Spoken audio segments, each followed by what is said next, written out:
Kenya is burning with rage once again. The shocking death of 31-year-old activist blogger Albert Omondi Ojang has ignited nationwide protests, reviving memories of last year's anti-government demonstrations that nearly toppled President William Ruto's administration.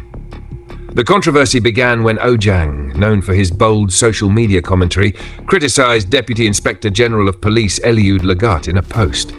What followed was a chilling sequence: arrest in his hometown of Homa Bay, a mysterious 350-kilometer transfer to Nairobi's Central Police Station, and his lifeless body discovered in a cell just hours later. Police claim Ojang died by suicide, alleging he banged his head against the cell walls. But an independent autopsy tells a far darker story. Evidence of brutal assault points to murder. The revelation has sent thousands of young Kenyans flooding the streets, their chants demanding justice echoing through Nairobi's avenues. With tensions already simmering from last year's unrest, Ojang's death has become a rallying cry against police brutality and government oppression. As protesters vow not to back down, Kenya finds itself at a crossroads.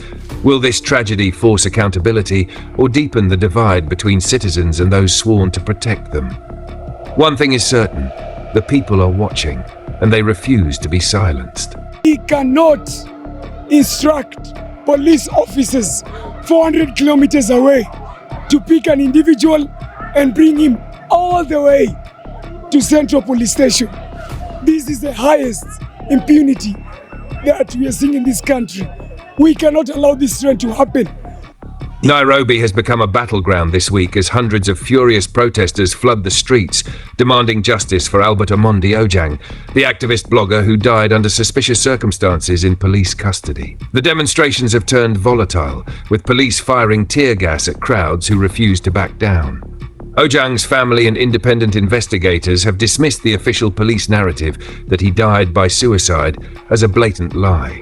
His body bore unmistakable signs of severe beating: swollen head, nose and ears, injuries impossible to explain away as self-inflicted. The case has struck a raw nerve in Kenya, where police brutality is an open secret.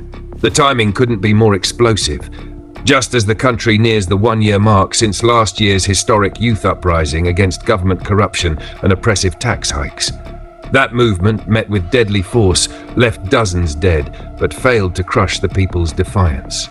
Now, Ojang's death has reignited the same fury, exposing a system where impunity reigns. Kenya's Independent Policing Oversight Authority has confirmed what many already knew: Ojang was assaulted, likely tortured. But will accountability follow? As protesters clash with riot police, the question hangs heavy in the air. Will this tragedy be the spark that finally forces change, or just another grim chapter in Kenya's long struggle against state violence? The streets are speaking. The question is anyone in power listening? 1 year after Kenya's historic youth uprising forced President William Ruto to scrap his controversial finance bill and purge his cabinet, the streets are boiling over again. The shocking death of activist Albert Ojang in police custody has reignited the fury of a generation already pushed to the edge by unemployment and economic despair. While Ruto calls the incident heartbreaking, protesters dismiss his words as empty platitudes. They're killing us and lying to us, chant demonstrators who vow to occupy Nairobi's streets daily until justice is served, with their next major showdown set for June 25, 2025, when they plan to resurrect last year's anti-government fury. The parallels are ominous. Just like in 2024, economic pain and police brutality are merging into explosive discontent. Ruto's government now faces its greatest test.